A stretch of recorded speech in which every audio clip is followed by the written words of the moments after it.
बातमीपत्राच्या सुरुवातीला एक मोठी राजकीय बातमी। त्रिभाषा सूत्र धोरणाबाबतचा जी.आर. सरकारने रद्द केल्यानंतर वरळीमध्ये पार पडलेल्या विजयी मेळाव्यात राज ठाकरे आणि उद्धव ठाकरे एकत्र आले। ठाकरे बंधू एकत्र आल्यानंतर मनसे आणि शिवसेना उभाठ्यामध्ये युती होणार अशी जोरदार चर्चा सुरू होती।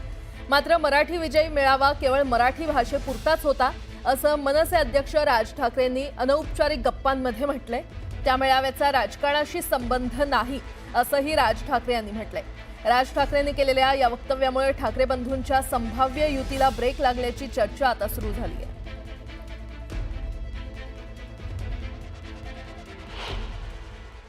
आपण अपेक्षा व्यक्त केली, ती अपेक्षा आजही संपलेली नाही। त्यांनी असं तर नाही सांगितलं की कदापि आम्ही युती करणार नाही, कदापि आम्ही करणार नाही। एक गोष्ट तर त्यांनी स्पष्ट केलं की आम्ही स्वबळावरती लढू असं जर त्यांची अनौपचारिक बैठकीमध्ये झाले असेल याचा अर्थ एक मग हे तरी स्पष्ट की ते महायुतीवर जाणार नाही।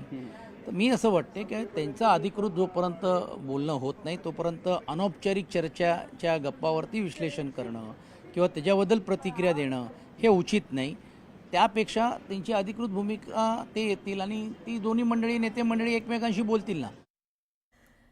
तर राज ठाकरेंसोबतच्या युतीबाबत उद्धव ठाकरेंनी देखील प्रतिक्रिया दिली आहे। निवडणूक तर लागू द्या असं ठाकरे म्हटलेले आहेत।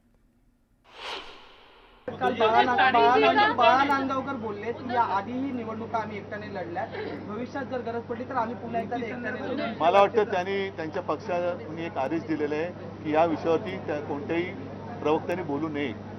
उद्धवजी, पण प्रश्न असा आहे की दोन्ही ठाकरे बंधू एकत्र आल्यानंतर स्थानिक स्वराज्य संस्थांच्या निवड आपण फार सकारात्मक दिसत आहात। अरे पण आधी स्थानिक स्वराज्य संस्थेच्या निवडणुका जाहीर तर होऊ द्या।